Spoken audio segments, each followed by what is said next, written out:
I'm your host, Bradford Lassiter, and welcome to another episode of the Lassiter Factor Monthly Reviews, the show where I break down everything I watched throughout the month. And in this case, I'm breaking down everything I watched during the month of October. And if you watched last month's episode, thank you so much for watching. Like, comment, share, subscribe. Tell me what you think. Let me know. Comment below.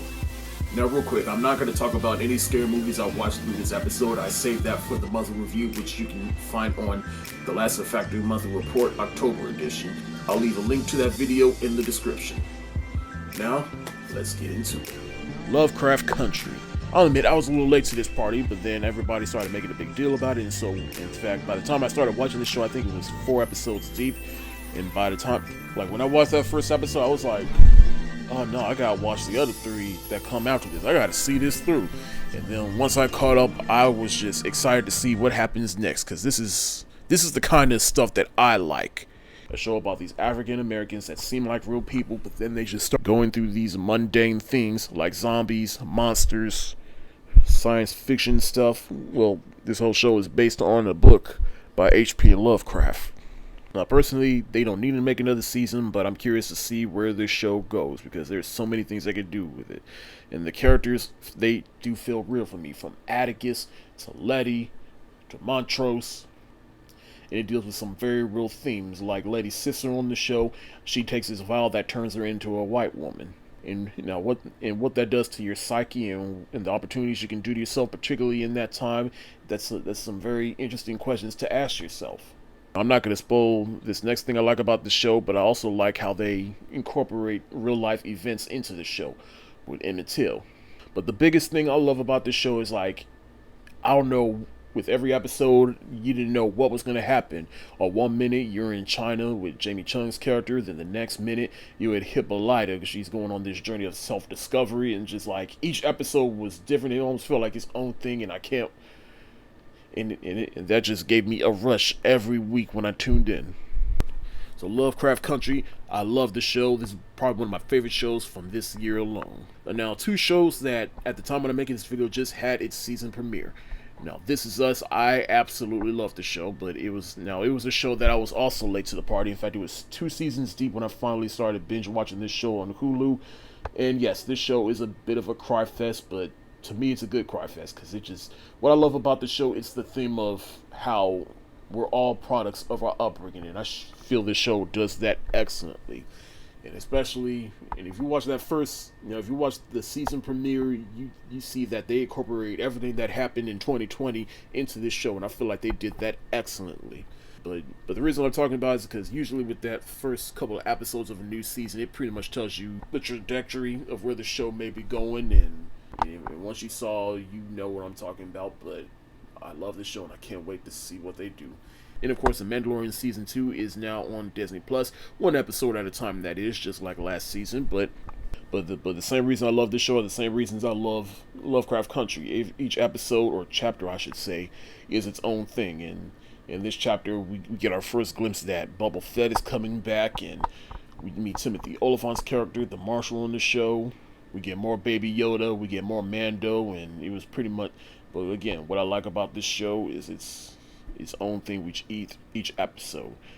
But with Boba Fett returning, as well as some other things returning, anything could happen on this show, but I'm curious, so I'll keep a good lookout on The Mandalorian. And now for the movies I watched throughout the month, starting with Black Panther.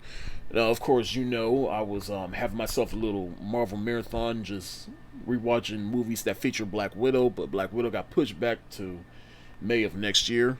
And then Chadewick Boseman happened, and luckily I had made it to Captain America Civil War, which was his first appearance. And then after that, I was just like, you know what, in addition to watching all his movies outside of the MCU, I might as well go ahead and end it off with Black Panther. And there are multiple videos on my channel where I talk about Black Panther, but I'm not going to go too deep into it, but I fucking love this movie. It's one of my favorite movies. It was my favorite movie of the year it came out. I remember I took my whole family to see this movie the opening weekend. I saw it 3 times in the theater, and just watching it now, it is a bit bittersweet knowing what happened to Chadewick Boseman, and just wow, and everything he accomplished within those 4 years after he got diagnosed, and it just brings a tear to my eye just thinking about it. But of course, Black Panther, it always, whatever rating system I have, it always gets my highest rating. And in this case, it gets the hands up emoji. Now for some movie anniversaries. Celebrating its 10-year anniversary is The Social Network, which is a biographical film about Mark Zuckerberg, who is the founder of Facebook. Now, I think I've watched this movie as a whole once before. I think I ordered it on pay-per-view once, and then after that I just caught glimpses of it on TV, but it wasn't particularly my favorite. And I mean, Aaron Sorkin, he's not particularly one of my favorite writers. I mean, I can appreciate him for what he's done, but the movie as a whole, but it is directed by David Fincher, which is one of my favorite directors. So this movie we were watching, I was like, oh, okay, I can see why some people would like Jesse. I'm not saying that Jesse Eisenberg is not my favorite actor. He's just, I mean, I'm sorry to say, but after Batman vs Superman, he's kind of been on the lower end for me. But after watching this movie, I'm like, okay, I can see why people like him, but the one actor I can see the most is Andrew Garfield. And I'm like, once I watch it, I'm like, revisiting it with adult eyes, I'm like, okay, I can see why people revere him as one of the best actors of our time right now. But it was definitely good revisiting The Social Network, and definitely shows how you can't mix business with friendship. And what are you willing to do to get to your success? And once you do, did it make you feel good? So yeah, I gave The Social Network the hard eyes emoji.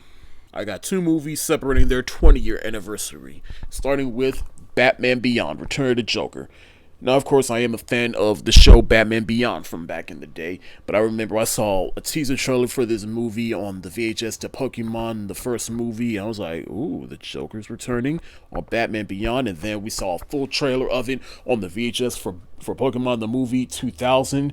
I was like, yes, sign me in. Now, it took a couple years for me to watch this movie back in the day, but they played it on Cartoon Network, and I was engaged. I love this movie, and even watching it now is definitely one of the best DC animated films. This movie definitely still holds up. I highly recommend it. I always thought the DC animated stuff was always DC at their finest, and this movie is definitely Batman Beyond at its finest, and Mark Hamill is a joy to listen to playing the Joker. Of course, the darkest thing I remember from this is the flashback of how the Joker was killed at the hands of the second Robin, Tim Drake, and how that's affected him as an adult. Dark, deep stuff right there. So I give Batman Beyond, The Return of the Joker, the hard eyes emoji. And then next up for my 20-year anniversary is Meet the Parents. I remember back in Thanksgiving 2000, me and a couple of family members, they took me and all the kids to go see The Grinch, and then after that we snuck in to go see Meet the Parents, and I just remember laughing and guffawing at this movie. This is a fun, hilarious movie. Of course, the movie is about Ben Stiller. He wants to propose to the love of his life, Pam, played by Terry Palo. But of course, Robert De Niro, which his soon-to-be father-in-law, he has to impress him and seek his approval. But through a series of events, everything just goes terribly wrong for him. But it all works out in the end. But Ben Stiller, Robert De Niro, of course, they are the stars of this movie, and they were hilarious in their own right, particularly Robert De Niro. Like, you actually get that this is a no-nonsense man that cares about his daughter, and nobody is good enough for her. But you can really see how stressful this makes Ben Stiller's character. But yeah, the comedy in this movie is pure genius. And that's why I gave it the hands up emoji.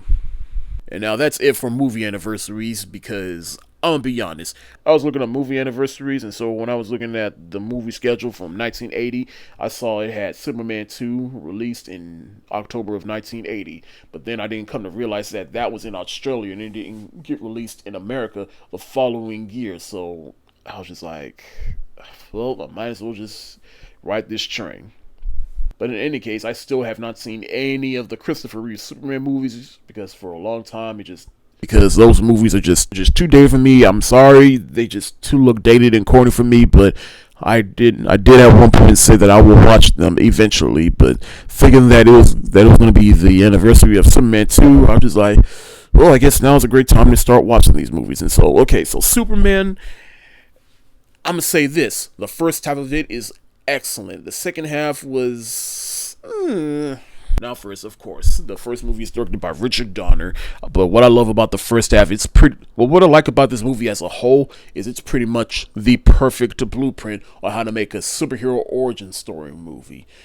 And yes, this movie is long as hell. It's a little over 3 hours, which is unnecessary as hell. But the Krypton sequence, I remember I was just watching that. I'm like, yo, I really get the feeling that people were actually dying. And no disrespect to Zack Snyder's version, I actually love Man of Steel. But the whole Krypton segment, I feel like the Krypton segment of that just had a sense of urgency. But when you get to this and when you see Krypton actually get destroyed, it's just like, oh my god. The whole point of this movie is just world building, and I felt they did that for the first half, but then the second half, once you get into Lex Luthor and all of them, I felt the movie loses a bit of its steam. But regardless, I will still have a spot in my heart for this first film because it was the first superhero movie and the perfect blueprint on how to make a superhero movie. Now, Superman 2, on the other hand, I actually prefer this over Superman 1. It's not only is it shorter, but it's a little bit more tighter and it's a little bit more fun, and the stakes are a little bit higher. And I feel this movie definitely still holds up, particularly with the characters as well. With General Zod, and we see him because we first see him in Superman, and he delivers one of the funniest lines. Well, not necessarily funny, but just his delivery of the line. You will bow down before me, both you, and then one day, your heirs! I just really find that very fascinating to watch. But then we get to see more of him, and honestly, I've made this revelation. I like, as far as Superman villains go, I feel like we have yet to see a great representation of Lex Luthor on screen. Not with Gene Hackman, not with Jesse Eisenberg, most certainly. But General Zod, he is definitely one of my favorites, whether he's played by Terrence Stapp or Michael Shannon. I prefer General Zod because I feel like he poses an actual threat to Superman. So I gave both Superman 1 and 2 the hard eyes emoji.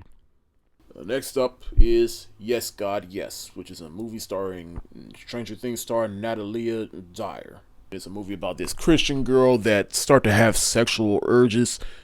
Now, I know what you're thinking. No, this movie does not actually go the distance in that department, but it just alludes to it and it handles it in a more mature way of how it feels to be a Christian girl. But then you start to have all these outside the box urges that you want to discover for yourself and explore. I feel this movie did that excellently. And Natalia Dyer, of course, I love her on Stranger Things, but to see her branch out and do more smaller stuff, I can't wait to see what she does. But this movie as a whole, I gave the thumbs up emoji. My favorite era of Disney is the Disney Renaissance, and one of the men you have to thank for that is Howard Ashman, and that is why I watched the documentary Howard, which you can watch on Disney Plus.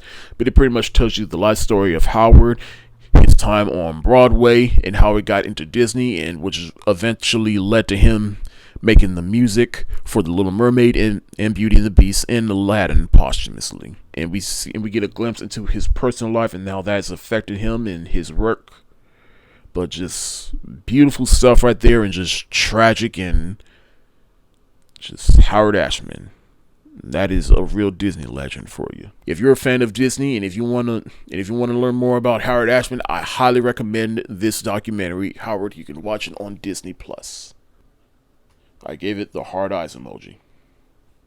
For a late watch, I finally watched Project Power, which is set in a world in which you take this pill and you get whatever powers the pills offer you for 5 minutes. And it could be anything. And of course, we meet this girl who is working with Joseph Gordon-Levitt's character to take this pill off the street. But then you also got Jamie Foxx, who has his daughter taken away from him. And so he has to do what he got to do to get his daughter back. And he teams up with the other two. This movie was absolutely fun to watch and beautiful to watch. I really feel like they really could have released this movie in theaters. But I get it, because given the circumstances of the current world right now. I gave Project Power the hard eyes emoji. And then I find another late watch for me is Fatal Affair, which is by popular demand by one of my homeboys. And he just kept nagging me, you gotta watch it. I'm like, I'm not watching this bullshit.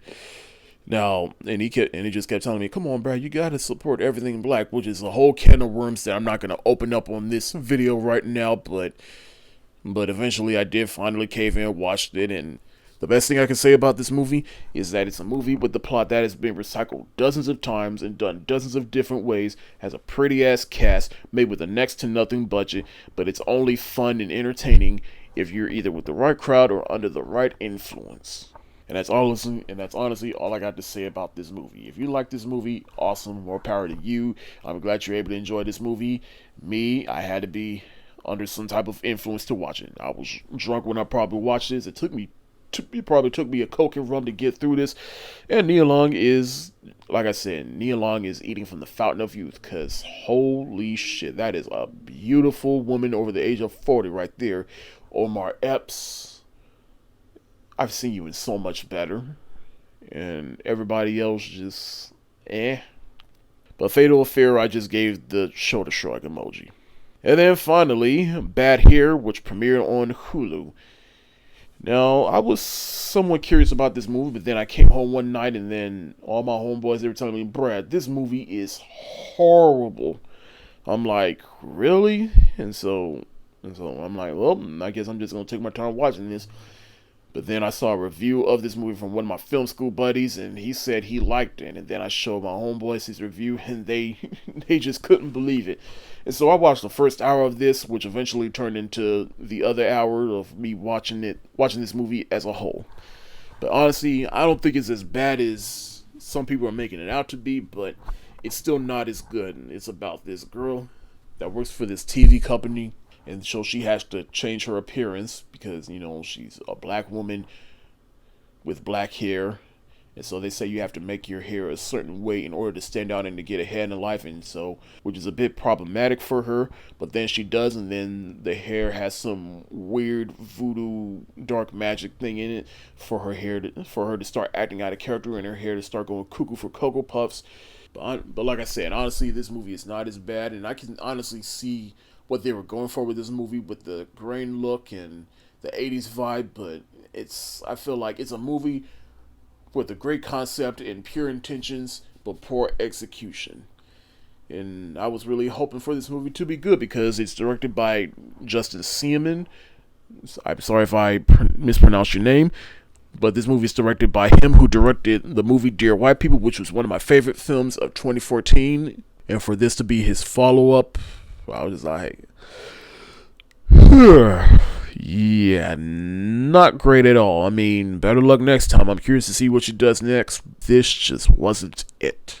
And the actors he had in this movie was just, worst performance by Vanessa Williams. Lena Waithe got annoying with the comedy, particularly at the end. I just ended up giving Bad Hair the shoulder shrug emoji. Don't hate it, but don't think it's good. But you should watch it to see for yourself. And that's it for this episode of the Lassiter Factor Monthly Reviews. Thank you so much for watching. Again, like, comment, share, subscribe. Tell me what you think in the comment section below. I'm your host, Bradford Lassiter. Stay safe, wash your hands,